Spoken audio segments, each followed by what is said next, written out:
Vous voilà dans une des régions la plus reculée du monde, le Groenland. La nuit est aussi glaciale que claire. Observer les étoiles depuis cet endroit est un vrai plaisir pour les yeux. C'est alors que vous apercevez une sorte de vague de lumière, tel un drap fantomatique flottant très haut dans le ciel. Ce balai de lumière mystique et hypnotisant est sûrement l'un des plus beaux spectacles que puisse vous offrir la nature.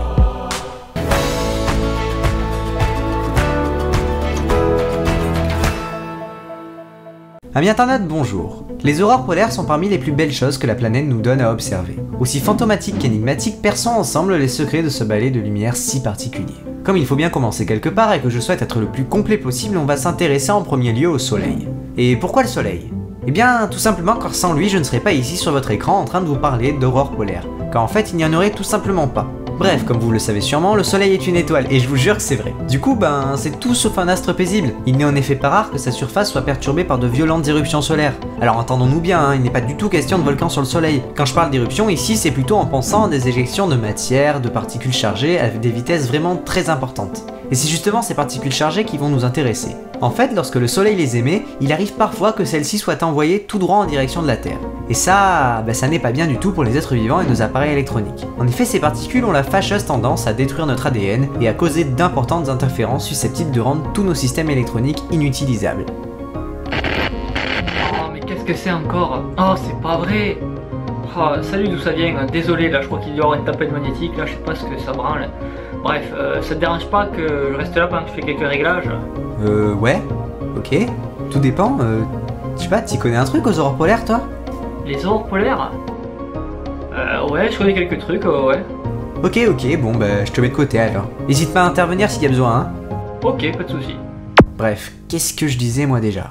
Ah oui, je parlais du fait que toutes ces particules émises par le soleil peuvent détruire notre ADN et causer quantité de dégâts sur nos appareils électroniques. Enfin ça, c'est si on avait une planète bas de gamme. Sauf que fort heureusement pour nous, notre petite planète bleue est une planète de luxe. Et oui, car la Terre est pourvue d'un champ magnétique. On dit aussi que la Terre possède une magnétosphère, qui nous protège de la très grande majorité de toutes ces particules. Mais si rien qu'entendre ces mots vous donne de l'urticaire, je simplifierai tout ça en disant que la planète dévie les particules en se comportant juste comme un gigantesque aimant avec un pôle nord et un pôle sud. Ouais, tout à fait d'où ça vient, mais attention de ne pas confondre pôle magnétique et pôle géographique.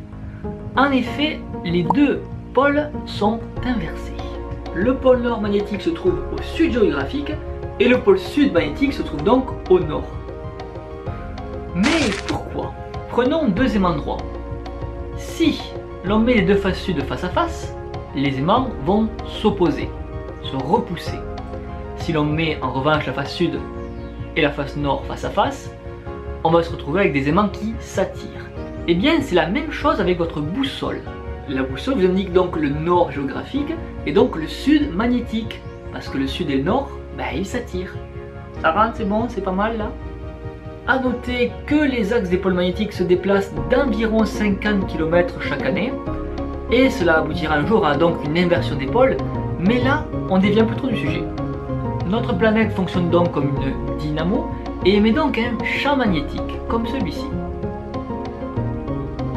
C'est beau, hein? Alors, le champ magnétique est normal devant nous et plus allongé derrière, tout simplement parce que le banc solaire passe autour et va souffler le champ magnétique qui est derrière, tout simplement. Après environ 2 à 4 jours de voyage, le vent solaire va venir frapper la magnétopause, qui est l'extrémité de la magnétosphère, et va suivre les lignes de champ magnétique jusqu'au pôle. Ce qui créera alors des aurores polaires diffuses ou aurores polaires de jour comme vous voulez. De l'autre côté, les particules solaires vont rattraper une champ magnétique et un peu comme un élastique vont revenir au pôle, mais cette fois côté nuit. Alors j'ai mis quelques réserves sur ce phénomène, hein, car il n'est connu que depuis 2008 je crois, et donc voilà, hein. Doucement. Va vraiment falloir que je fasse une vidéo sur la magnétosphère. Bref, revenons-en aux aurores polaires. Comment ça se fait qu'on les trouve seulement au pôle et pas ailleurs? C'est vrai ça, pourquoi? Eh bien, pour répondre à cette question, il faut s'intéresser de plus près au champ magnétique de la Terre. Les lignes de champ de ce bouclier magnétique sortent de la planète au pôle sud et re-rentrent en son sein au pôle nord. Ce qui du coup laisse deux cônes au niveau de chaque pôle sans réel bouclier magnétique. Et ces deux cônes, ils forment un espèce d'entonnoir dans lesquels les particules chargées émises par le soleil peuvent s'engouffrer pour entrer dans la haute atmosphère. Et c'est en rentrant en contact avec les atomes de gaz présents là-haut que les aurores polaires prennent naissance. Pour comprendre comment des particules chargées peuvent illuminer le ciel en rentrant simplement en contact avec l'atmosphère, il faut plonger dans le monde de l'infiniment petit. D'ailleurs, au passage, avant que je vous explique, vu que je vous parle souvent de l'infiniment petit, de la matière, tout ça, est-ce qu'une vidéo sur la matière vous intéresserait? Je vous mets un petit sondage, vous devriez avoir un petit i qui va s'afficher en haut à droite de la vidéo, où je vous invite à cliquer dessus et à voter si oui ou non ça vous tente. Bref, du coup quand on zoome dans la matière, on s'aperçoit qu'elle est constituée d'atomes, et eux-mêmes sont constitués d'un noyau, avec des électrons autour. Alors il faut savoir qu'un atome il aime rester dans une position stable, c'est-à-dire avec une configuration électronique stable. Alors attendez, ne prenez pas peur avec ce mot, en fait ça veut juste dire que les électrons aiment bien rester dans leur couche, pour que l'atome reste stable. Et sauf qu'en cas d'un apport d'énergie suffisant, il est possible qu'un électron change de couche, rendant alors l'atome instable. Et comme je vous l'ai dit, la nature a horreur de l'instabilité. Elle veut toujours revenir à un point d'équilibre. L'électron va donc rapidement revenir à sa couche normale, permettant ainsi à l'atome de redevenir stable. Et c'est au moment de ce changement de couche qu'une particule de lumière, un photon, est libérée. La longueur d'onde de ce photon, c'est-à-dire sa couleur en fait, varie en fonction de l'atome. Un atome d'hydrogène ne se désexcite pas de la même manière qu'un atome d'azote par exemple. Du coup, pour en revenir à nos aurores polaires, si elles existent, c'est précisément grâce à ce phénomène. En fait, les particules chargées envoyées par le soleil excitent les atomes de la haute atmosphère, et pour revenir dans un état stable, ceux-ci se voient obligés de libérer un photon. Ils émettent alors de la lumière.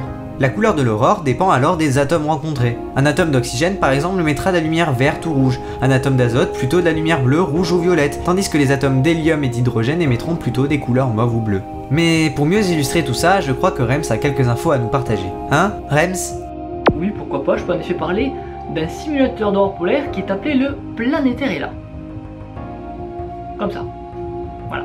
Au début des années 1900, le physicien norvégien Christian Birkeland met au point une expérience appelée le Terella, qui lui a permis de comprendre en grande partie le mécanisme de formation des aurores polaires. Un siècle plus tard, cette expérience a totalement été repensée par Jean Lilienstein. Lilienstein, oui, ça s'écrit comme ça là. Qui est directeur de recherche CNRS à l'Institut de planétologie et d'astrophysique de Grenoble. Le nouveau montage s'inspire quand même du Planeterella et reste un simulateur d'aurore polaire. Mais sa grande souplesse permet à présent de simuler un nombre d'interactions entre les planètes et les étoiles. Et c'est une expérience que j'ai la chance d'avoir pu réaliser. Ouais, ça peut être cool d'avoir des profs qui bossent au CNRS. Je vais essayer de vous faire un exemple et d'expliquer très simplement. Lumière off. Dans une cloche en verre à 3000 balles, on va installer une sphère en alu contenant en son intérieur un aimant. Cette sphère en alu va représenter la Terre. Ici, on met le canon à électrons qui va représenter le Soleil. Une fois que l'on a fait le vide dans la cloche, le canon à électrons va envoyer des particules en direction de la sphère, ce qui va simuler le vent solaire. Et au bout de quelques minutes, par miracle, ça marche. Et donc avec ce système, on peut faire une multitude de configurations. On peut faire ça avec 2 sphères, on peut mettre Neptune, on peut faire Saturne, on peut faire ce qu'on veut. Enfin presque.